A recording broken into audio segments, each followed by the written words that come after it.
before this Victory Day ceasefire was so-called Easter ceasefire. And according to soldiers, we constantly have battles. Furthermore, before Easter ceasefire, the week before that, it's Palm Sunday. Russia and Palm Sunday attacked our city Sumy, murdered 35 persons in the streets. It was just people who walking down the central street of the city of Sumy, and Russia sent 2 rockets, murdered them. Before that was attack on children playground in Kryvyi Rih.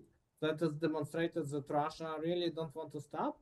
Russia want to murdering Ukrainian people, not only soldiers, but civilians too. And of course, in Ukraine, we are not believed to Russia. We like to repeat jokes that the deal with Russia don't cost a penny at the time. And that's why really for us, it's very important to have the monitoring of ceasefire if it will be. And we are glad that several countries, Turkey, for example, made a statement that yes, they are ready to think about monitoring of this ceasefire. Thank you.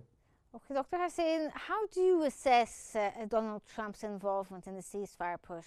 Is this a shift towards a more engaged U.S. stance when it comes to, the Russia-Ukraine conflict? Are there more layers, or is there ambiguity? Because, we've seen Trump kind of become wishy-washy when it comes to how he deals with Russia or Ukraine.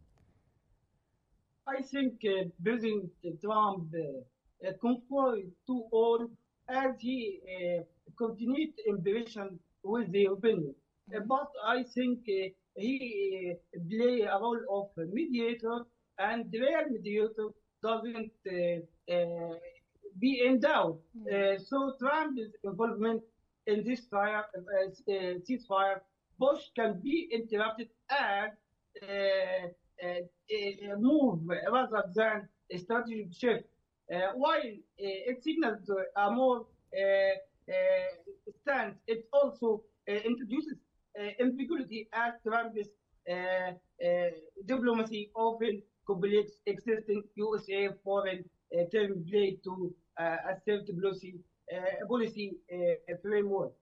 So, sir, Dr. Hussein here, you talked about the involvement and so forth, but do you think that this push, when they want to be more involved in a ceasefire, could mean that the ceasefire is more successful? Of course, we will see, because you know that we need U.S. remain in this process, but we see that Donald Trump tried to not participate in this process because he expected that he can fastly finish this war. He understands now, after more than 100 days of his presidency, that he could not reach this ceasefire. Nevertheless, it doesn't mean that he should say, okay, we are not have sanctions, we are not helping Ukraine.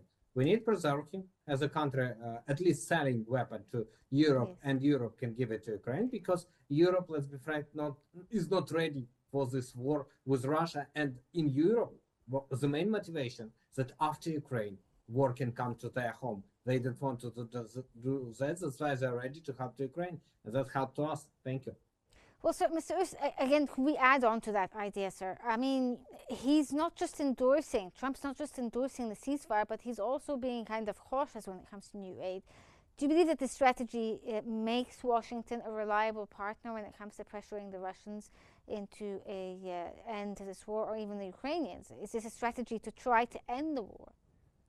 Of course, it's hard to believe to Trump, but we try to read his interest. You know that first for 100 days of his presidency, Trump lived with the idea that Russia could be anti-China country, and Russia could help in pressure to Iran. But what we see now, Russia, especially after this parade, is extremely close to China. So Russia could not be anti-China that Donald Trump expected. And Iran said directly to Mr. Witkoff, Trump envoy, that they will not give to Russia any of their, let's call it so, research in the nuclear bomb research, sorry. So that's why Russia will not play the role that US expected Russia will play.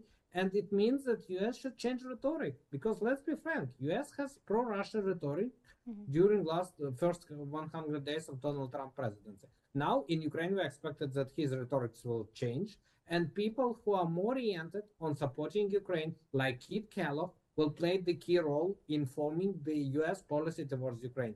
Yes, there will not be the same ally like there was under Biden administration, but at least they will not say goodbye to Ukraine and will stop any military aid to our country. Furthermore, we see that Donald Trump more and more making statements towards Ukraine, especially after finally signing the rare earth deal, creating investment fund that make the real interest to US to help Ukraine. That was give us arguments that US will be with Ukraine in the future periods.